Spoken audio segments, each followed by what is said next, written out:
Hello, welcome to Very IT. My name is Prabdeep Singh Mann and I'm the founder and lead instructor at Very IT. Now in this session we're going to be covering three main different topics. Firstly, we're running through comparison operators. Secondly, we'll be running through the logical operators. And thirdly and lastly, we'll be running through looping.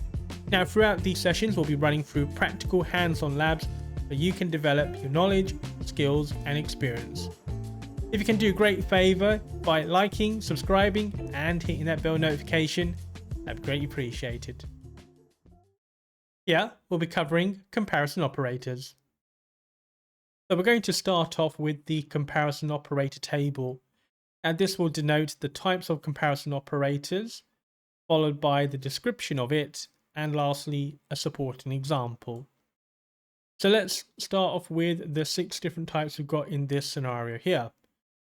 So we've got the -any, and that denotes not equal to. So, for example, 2 is not equal to 3. Then we have the -gt, and that denotes greater than. So, for example, 3 is greater than 2. Then we have the -lt, which is less than. So, for example, 2 is less than 3. Then we have the -le, which is less than or equal to. So for example, 2 is less than or equal to 3, and 3 is also less than or equal to 3. Then we have the -ge, which is greater than or equal to.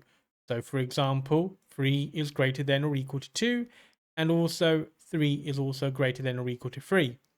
And lastly, we have -eq, which is equal to.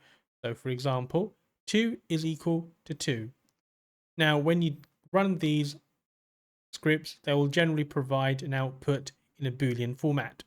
So for instance, it's going to generally be true or false. So let's run through this practically now.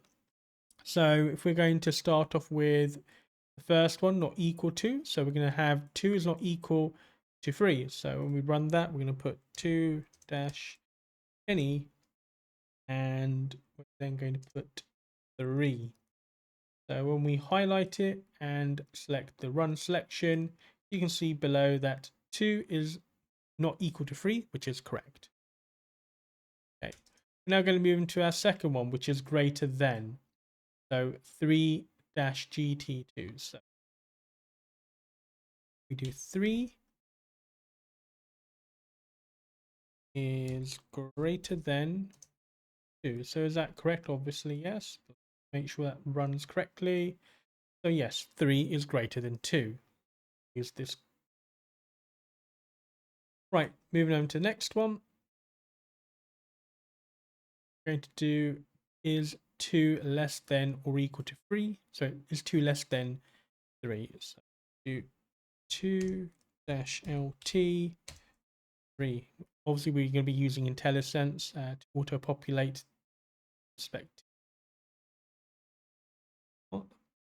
Okay, so yes, 2 is less than or equal. So 2 is less than 3.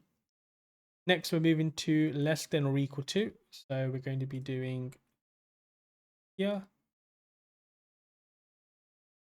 2-e, take it from IntelliSense. So 2 is less than or equal to 3, which is correct. And also, if we were to do this one over here, 3 is less than or equal to 3. 3, and as expected, that's true. We'll then move over to greater than or equal to. So yeah, going to be 3-ge.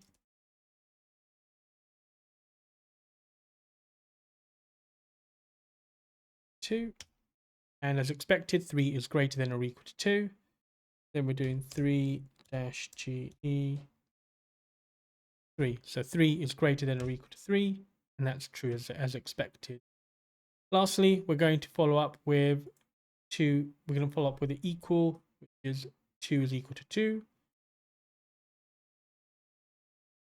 2-equal 2.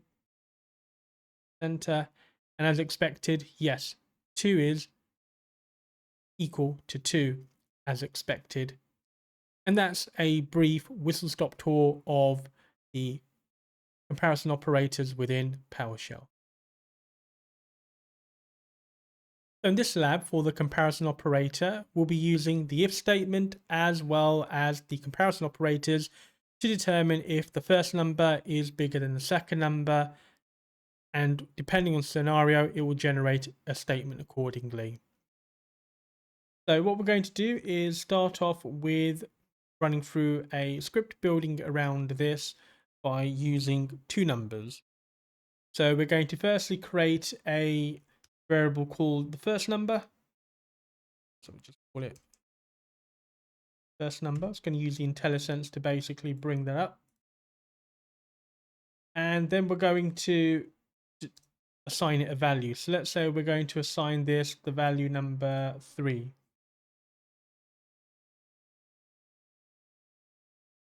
Then what we're going to do is generate a second variable. Let's call this second number, and we'll say it's, for example, number 2. Then we're going to basically be creating the if statement. So that is basically where we do if, and we're going to set the relevant parameter condition.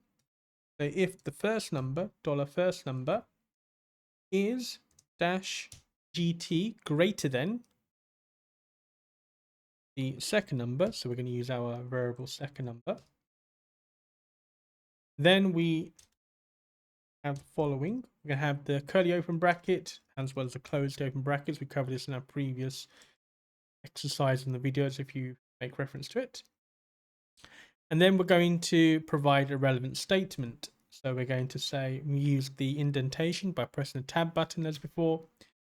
We're going to be saying if we're going to say the statement would be first number is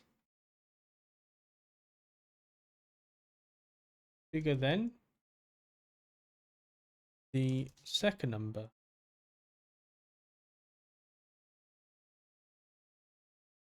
Okay, so just clear a bit of space there, just make it a bit more compact. Okay, the next bit is where we now need to say else if. Else if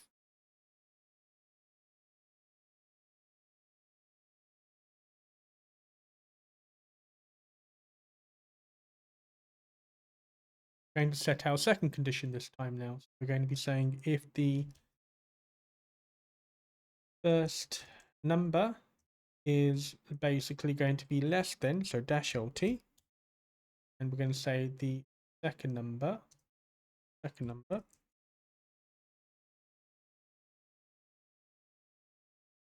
then we're going to again put our selection in here. Again, press the tab button, and we're now going to generate our second statement. What I'm going to do to save on time is in here. Going to paste that in and just obviously amend it accordingly. So it's rather than saying the first number is bigger than, in this scenario, if we're using LT less than, we're going to be using first number is less than.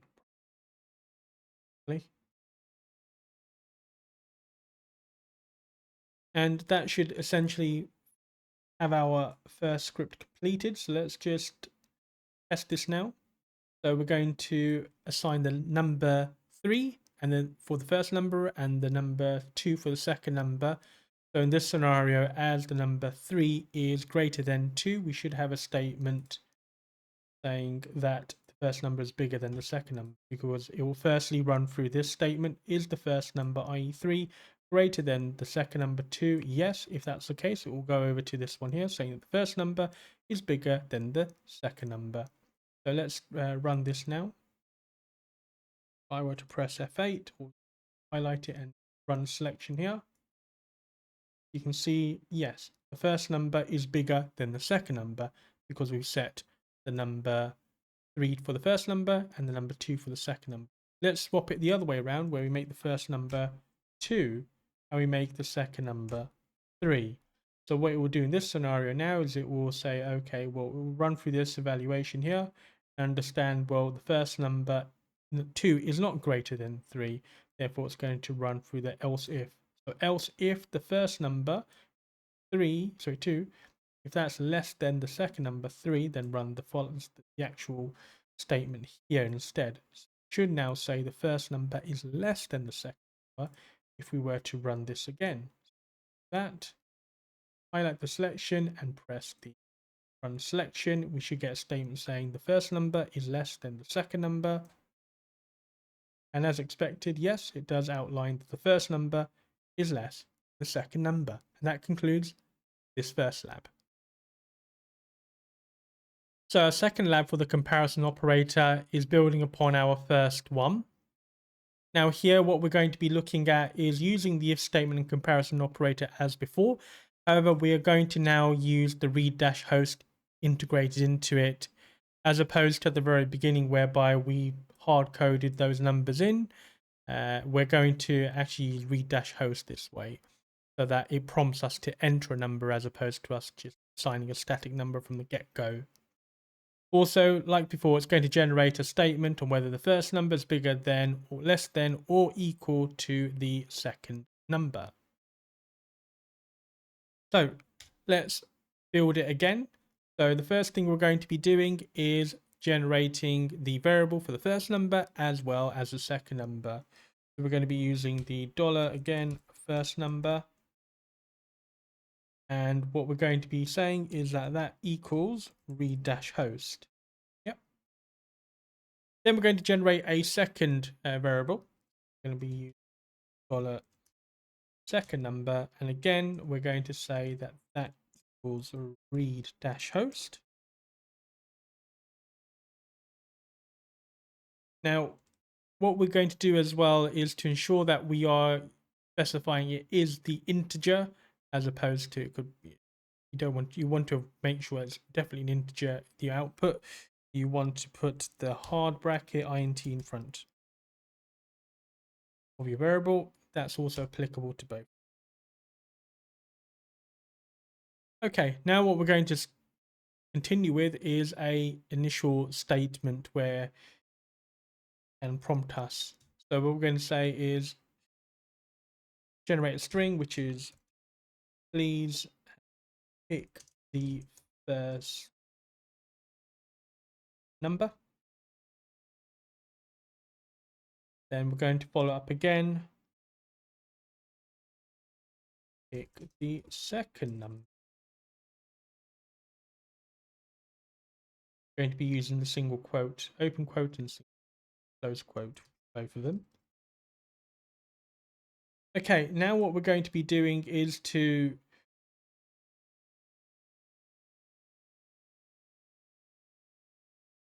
generate the if statement now. Going to be saying is if dash, and we're going to start off with if the first number is greater than the second number. I'm going to say if the dollar first number dash gt, which is greater than, if the first number is greater than the dollar second number, we're going to close bracket, and then we're going to set our selection, our conditions. We've got the open curly bracket and the closed curly bracket.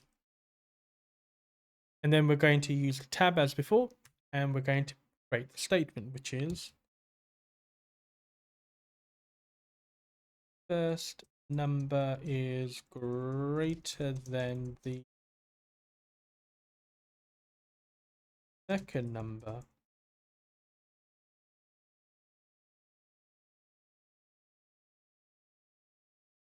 Okay, now we're going to do it the other way around, where we're going to essentially say is the first number less than the second. So we're going to say else if this case, say dollar first number lt less than second number, and again we're going to have our selection, our open curly bracket and close curly bracket, press a tab, and now we're going to save on time. I'm just going to copy that statement here, modify it, We're going to say the first number is less than, if I spell it properly,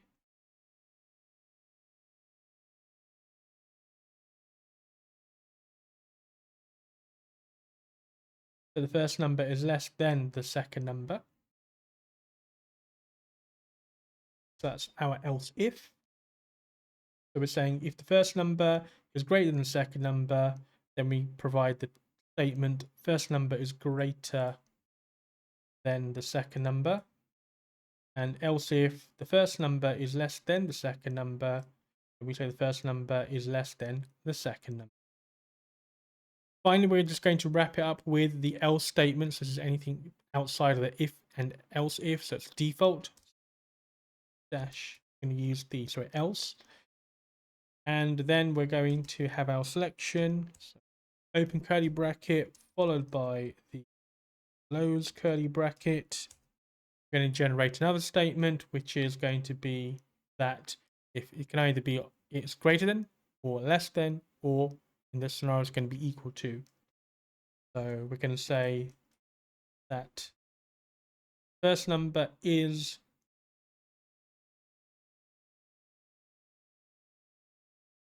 equal to the second number.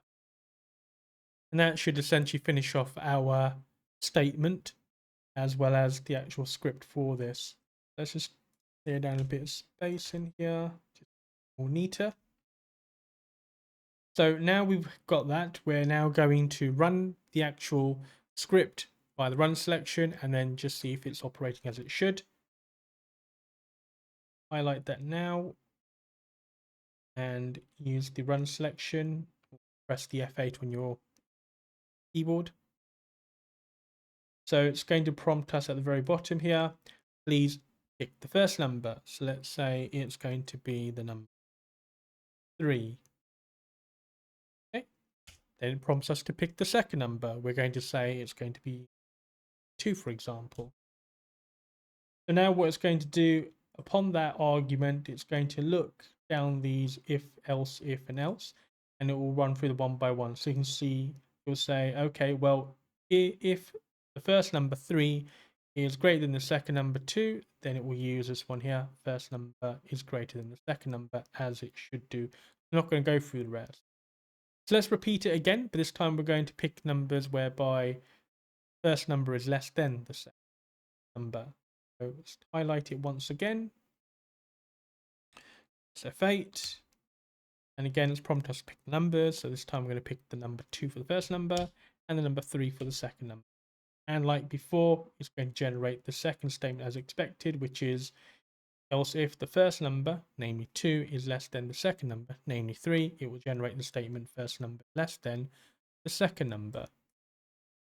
And lastly, we'll run it one more time just to test it, and we're going to highlight it, run selection, and we're going to pick that the numbers are equal. So you pick the number 2 for the first number and the number 2 for the second number, and it should generate a statement saying that the first number is equal to the second number.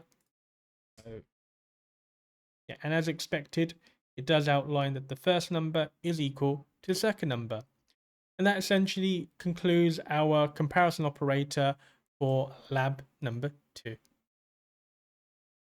Yeah, we'll be covering logical operators.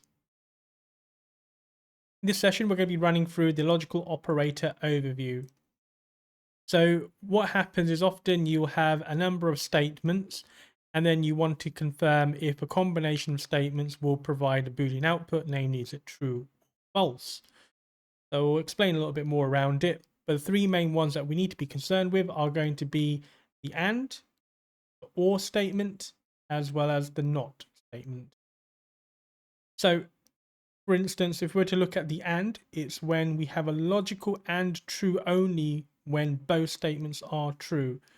What does that mean? Well, for example, if we have 2 equals 2, we know that's true, and 3 equals 3, that's true. So when both of them are true, so that's true and that's true, when you have true and true, it means it's true statement.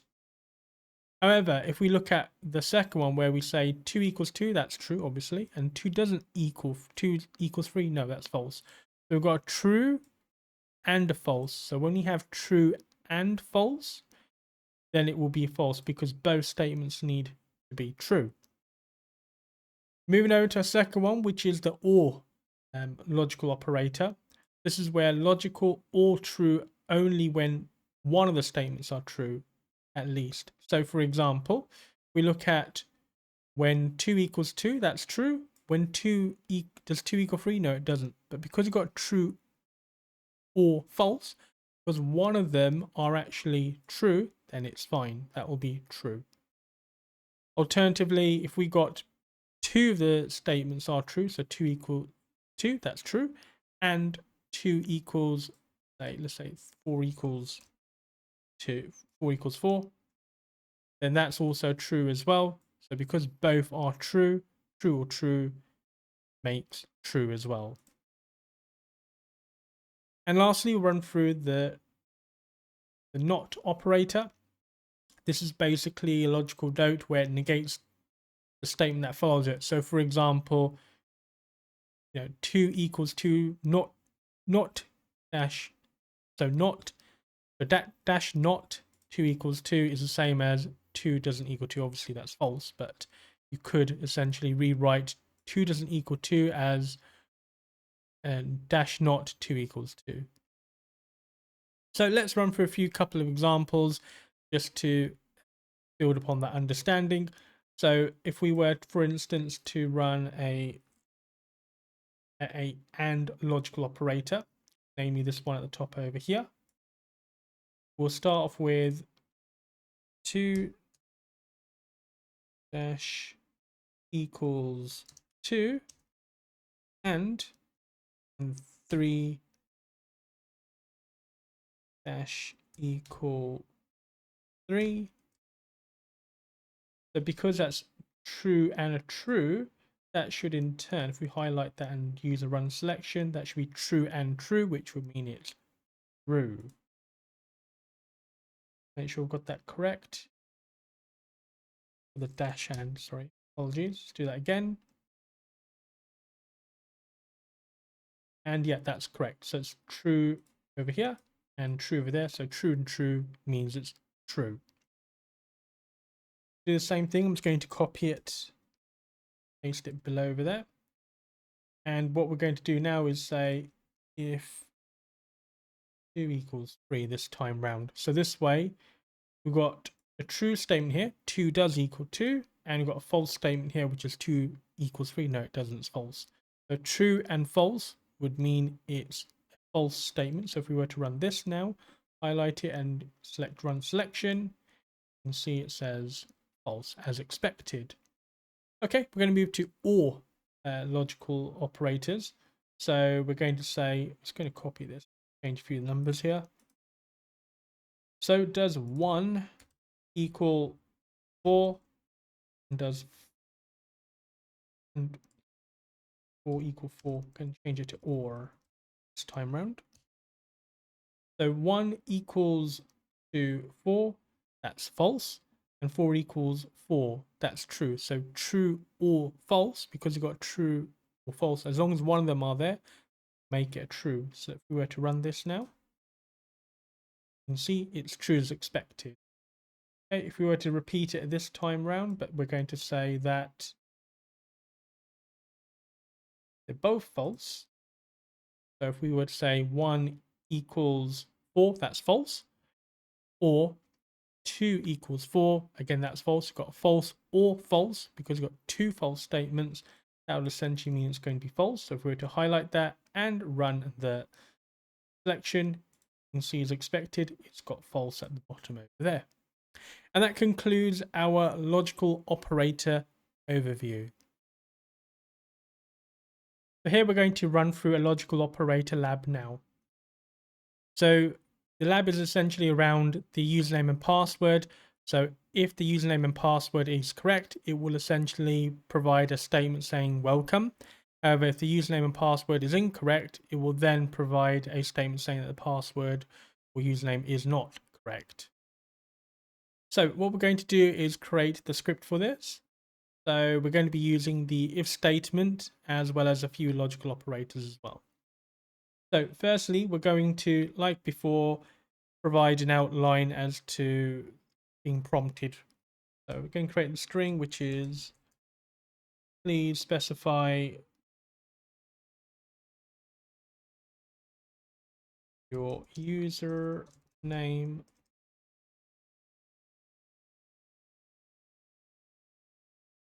for which we're then going to create the variable called username, $username. And we're going to assign to the read-host. That way it will then prompt us to put an input, which will then use as the output. Again, we're now going to create another statement, which is please specify your password. Now, in real life, you wouldn't keep in plain text, but we're just doing it for the purpose of this lab over here. So again, close quote that, and we're going to create a variable, namely password. We're going to be assigning it again to the read-host, and as before, this will prompt us to put an input, which we'll then use as an output for the rest of the script. Okay, we're now going to create our if statement. So the idea is that we say that if the username is essentially going to equal a certain criteria, then it will generate a statement saying yes, that's welcome basically. So let's do that. So we're going to say if open bracket dollar variable in there, the username is equal, so dash eq equals, I'm going to put in a string, let's say call in Bob dash Bob, and the password. So this is where we're using the operator and. So it's going to be username and password when you are logging in. Yep. We're going to be using the variable. So we've got the username variable over here. We're going to be using the variable password over here. So if the username and the password, let's say, is dash equal to, again, this is just for the purpose of lab, we just to keep it simple, say ABC123, we made that string. Then we're going to set some conditions, the selection, which is open curly bracket and the close curly bracket. And then we're going to provide a statement, which open quote, I'll make it a string, welcome, going to add a bit of space and the concatenation, and we'll say welcome and the username. So dollar username over here.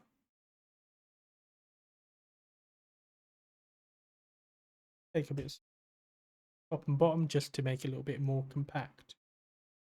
So that's the first one. Then we're going to move over to our second one, which is going to be else if. So else if, and again, we'll just copy this entire line above, repeat it, but we're going to change that to else if now. And this time we're going to say it's a different user. Let's say it's if, and the password is CBA123, for example. Again, we're going to repeat the above, whereby it's going to welcome that respective user. And then we're going to create the lastly, so we created the if, we created the else if, and we'll create one other one, which is else, which is anything outside the if and else if. And what we're going to say is a selection statement of the open curly bracket, close curly bracket, and we'll create a statement whereby it's going to use a tab for the indentation and set that the open quote, the name or password is not correct. Okay, so that essentially concludes the script itself. So you've got the if, it's essentially the username Bob and the password is ABC123, and we meet those requirements, it will prompt welcome and usernames, namely Bob. Else, if the username is Smith and the password CBA123, again, it will prompt welcome to the username. In that scenario, it will be Smith.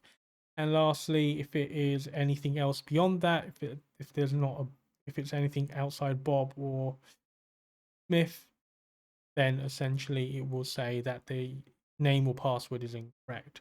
So let's run through the entire script now. I'm going to highlight it, just test it works as it should. We highlight and run selection. It's going to prompt us for the username. So what we're going to say, let's test them. So we'll try Bob first. Now we're going to say to specify correctly here.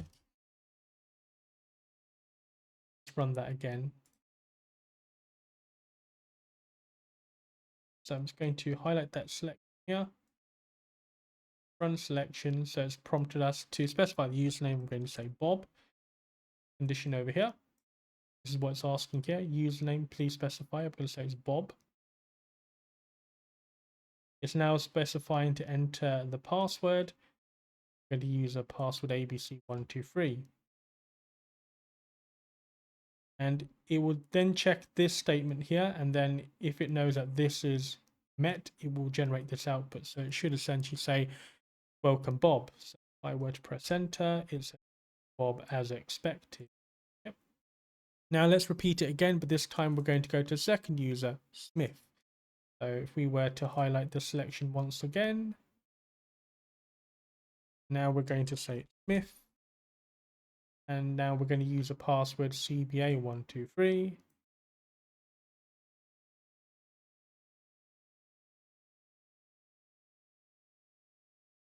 Over here. Enter. It says welcome Smith as expected. Let's do one last one, which is, we'll do a couple more. We run the entire selection again. And what we're going to do is say Smith again. However, let's purposely get the password incorrect. So we're going to say it is ABC123. Then it's CBA123. What it will do is it will say, okay, username is Smith. That would essentially be true, which we've got here. Because this is false, we've got true and a false, we'll make it a false. Now, it'd be that it's not correct, and it will essentially outline this one over here because we've not met it. So we'll just do one last one, which is namely anything outside of the username. So I'm going to highlight the selection here, selection, and we'll call it Jones. We know that there is no Jones. We've only got a Bob over here, and we only got a Smith over here. So it should straight away go to name or password is incorrect.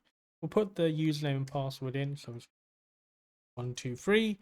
And as you can see, it says the name or password is not correct. And that pretty much concludes the lab around logical operators.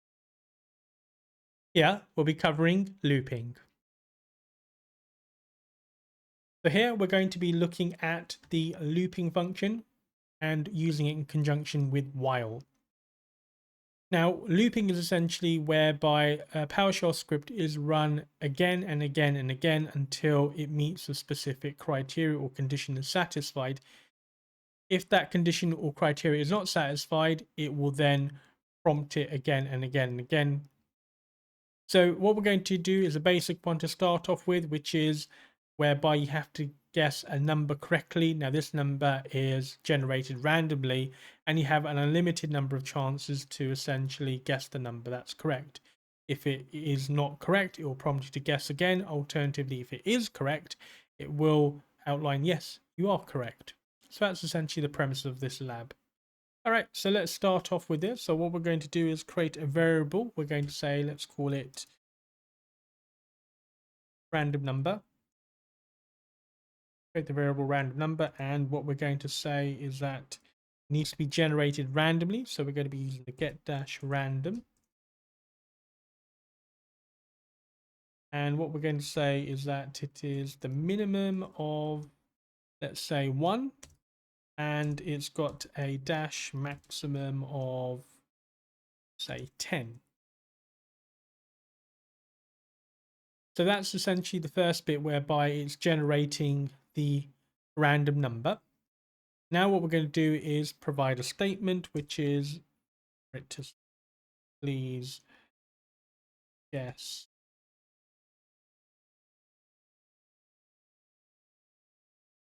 the random number.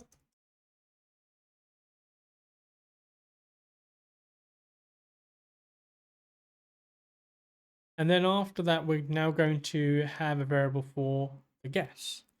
So we're going to use $guess, and we're going to assign it to the read-host. And read-host is whereby PowerShell will prompt us to put an input, which in turn we use it as an output for the rest of the script. So the read-host is what we're going to have. And now here is where we're going to create the while script. So while, similar to if, but we're going to be using while in terms of its structure. The while, and the condition is that the $guess is not equal, so any dash not equal to the random number.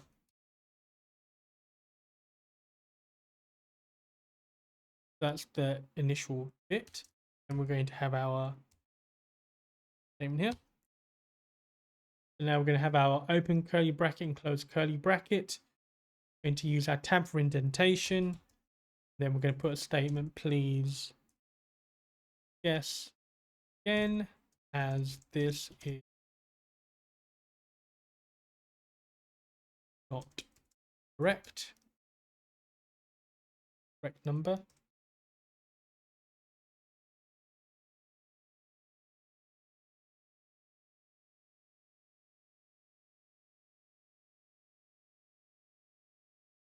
Okay, so that's the statement. And then I'm going to purposely leave one section out for a moment just to show you what ends up happening.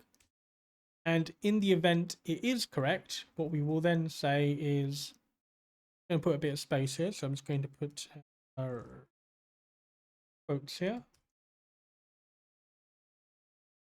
I'm just going to put a space in there so it uses that as a character. And what we're going to have is a statement. Anything outside of that, it will provide the following, which is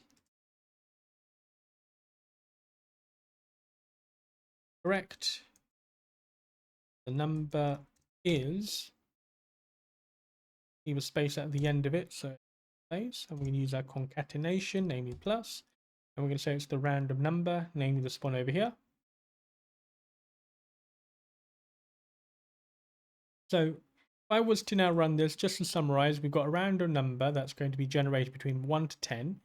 It's going to prompt us to guess the random number, and we're going to then, it's going to prompt us what do you want to assign the guess as. So it's going to be between 1 to 10, obviously.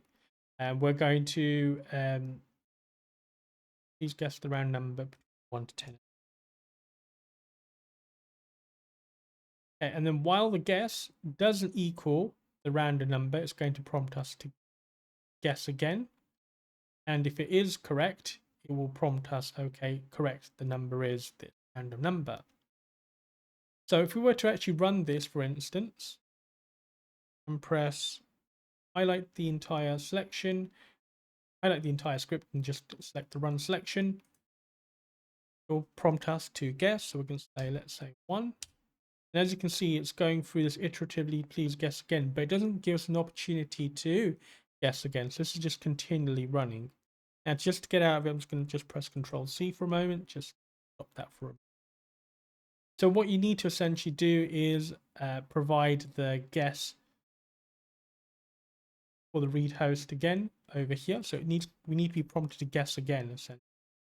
So here, the only thing that's missing is this bit. Without that, essentially, it's using the while, using the looping via the while, and it's continually asking us again and again and again. Yet we need to be prompted to put in the guess variable again to guess a different number. So if we're to now again repeat this and just highlight the text, press run selection, it's going to prompt us to guess a random number between 1 to 10. I'm going to put 1. And it's going to say, please guess again, as this is not the correct number. So it's here. So let's try 2. Okay, let's try 3. Try 4, 5, 6, 7, 8. Okay, and as you can see, number 8 was the number that needed to be guessed correctly, and it's prompted us to guess that correctly. And that concludes this session. Thank you very much. Here we're going to be covering another lab around looping using while. Now this scenario is going to essentially be in the lab whereby we're using a service called ALG, Application Layer Gateway, and we want to get service status updates. So if it's essentially waiting to start, it will be prompted, oh, we're waiting for it to be, waiting for it to start. Alternatively, if it has started, it will just say it has a status running. So we're going to run through the script now. So the first thing we need to essentially do is to create a variable. So it's going to be $service, and what we're going to say is that it equals to get dash service, where the name is going to be G. Where to run that, that will essentially generate a service on our device running locally, saying that the status of it, service. On that, you'll see that it filters it down to the ALG application layer gateway. Now, what we need to do is create a while statement. So while the service over here, but we're going to actually filter it down to the value of status on here, stopped. So what we're going to do is we're going to put dot status because that comes from the heading over here. While the service status, namely in this scenario, is stopped, we're going to say you can use the operator eq for equal and stopped. We're going to use it case sensitive to what is on here. Then we're going to run the following selection statement here. We have the curly open bracket, close curly bracket, and use the indentation as before. And we're going to say that if the service name $service, but we're going to pick that variable service, but we're going to filter it down to the name, dot name, which is going to pick this heading over here, namely ALG. So if the service name, we use a concatenation as the status, again, a bit of space there. And we're going to add concatenation, and we're going to say thing that has the state, the name has the status. I'm going to change that. Status making reference to over here. Then we're going to be adding concatenation again, and we're going to be saying waiting to start.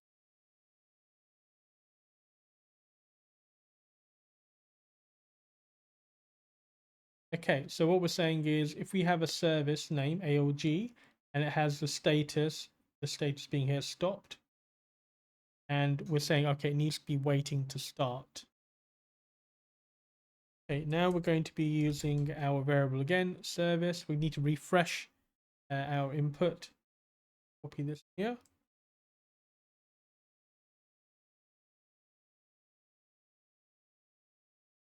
And what I'm going to do is just miss out one bit because I want to show you again what will end up happening when you run through the while function iteratively. So if it's stopped, it will go through this selection over here. Anything outside of it, we're going to be using following outside the curly bracket, which is the service with the name. I'm going to be picking here.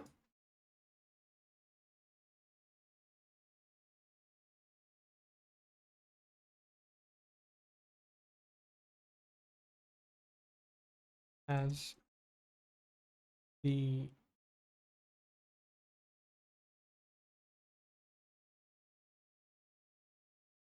status and we're going to pick destination, and we're going to use the service status again over here. So what we're essentially saying is the service with the name service name ALG has the status, and whichever one it is side of it. And that should essentially be our script. So let's test this as a case now. So we can see at present it stopped. So if we were to run this, we're going to highlight the here.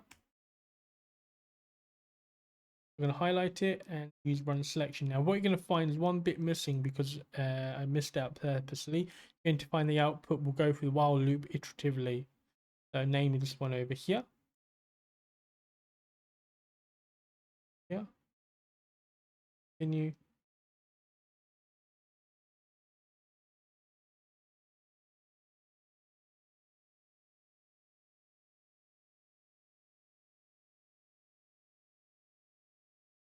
Let's run through that again.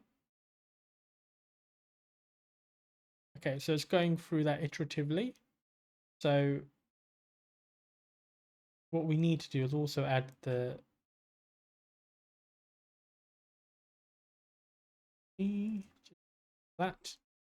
Okay, so one bit, it's going through that to say that the ALG status has stopped waiting to start as expected. However, it does go through iteratively. So what it's done is it's looked at service to say, okay, while it stopped, it knows to run through this selection here.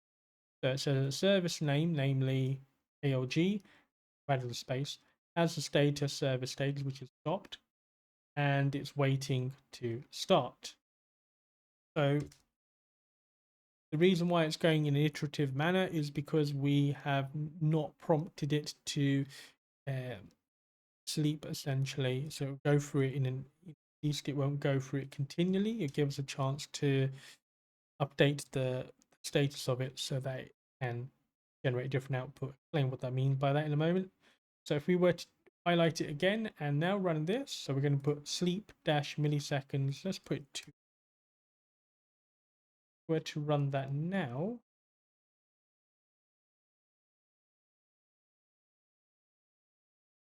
it's prompting us. It's going through that loop, but it's not going iteratively like here. It gives a short break in between each of those. What I can essentially do now is to, in between, start the service. So if I were to start dash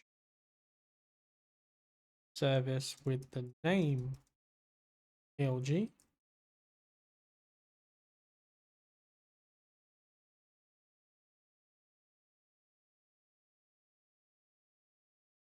get PowerShell up outside of this. Bear me for a moment.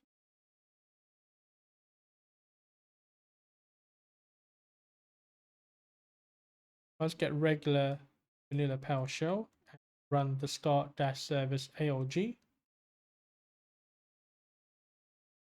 Administrator, bear me for a moment.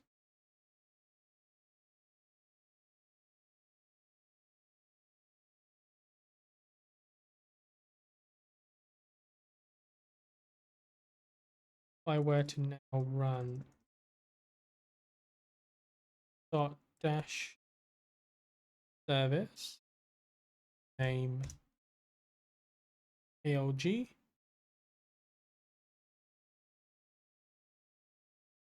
it's now started. And now you can see here it's updated in the background now. The service with the name ALG has the status running. So that's essentially it. If we were to run this again now, add the spaces in between, sorry, bear with me.